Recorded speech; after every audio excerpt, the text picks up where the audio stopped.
Hi, my name is Doug Ohlfest, and I've been attending Lakeside Fellowship with my wife Carolyn since 2013. I was the oldest of 4 boys in our family. We didn't have much materialistically. We were a fairly poor family, but we never suffered for lack of anything, and we had, as I say, a very strong Christian upbringing.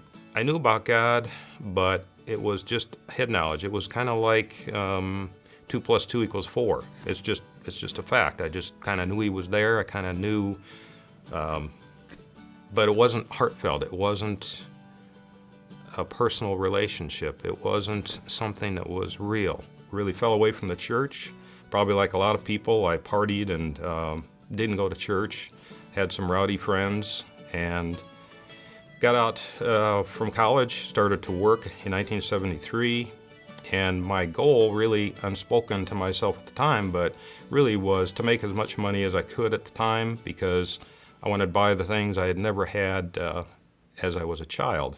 In 1978, my brother-in-law, Johnny Paul, who would be Carolyn's brother, developed leukemia.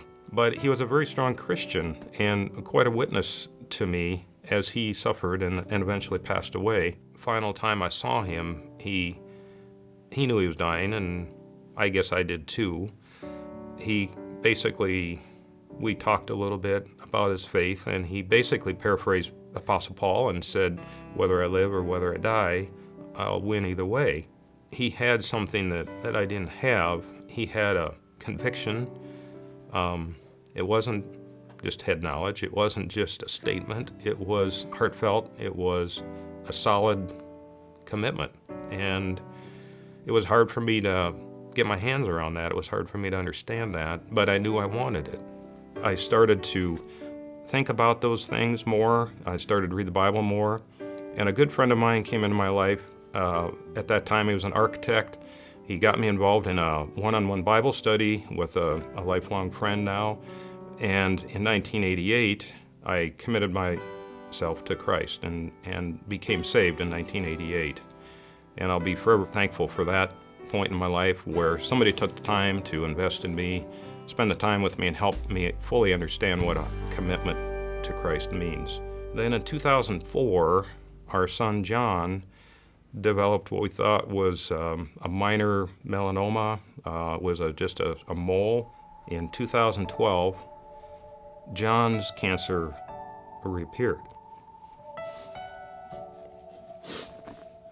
It was a very difficult treatment for John. But the good thing was that John was a strong Christian. I was amazed at his strength and his conviction and his belief. And he was the one that was dying. So he did pass away January 21st, 2013.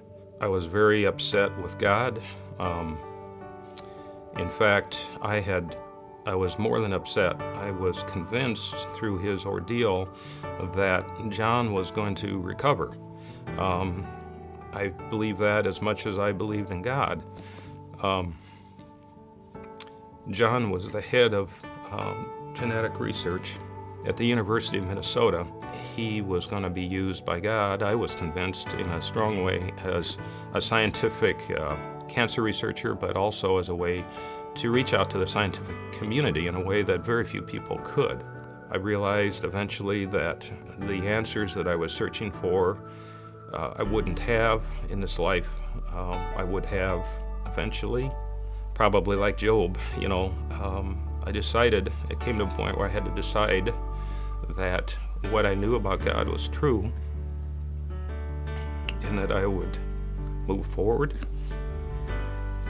And that's what I decided to do. All of us in life want to avoid pain and suffering. Very few of us can avoid that. Jesus told us we would have pain in this life. And He told us He would discipline us and He would prune us through that pain. My faith was tested in a way that I never thought would happen. But I know that cancer or illness or sickness or pain will never separate us from God's love and God's grace. and the eternal life that we have and the assurance we have that as believers we will be together again. So I rejoice in that.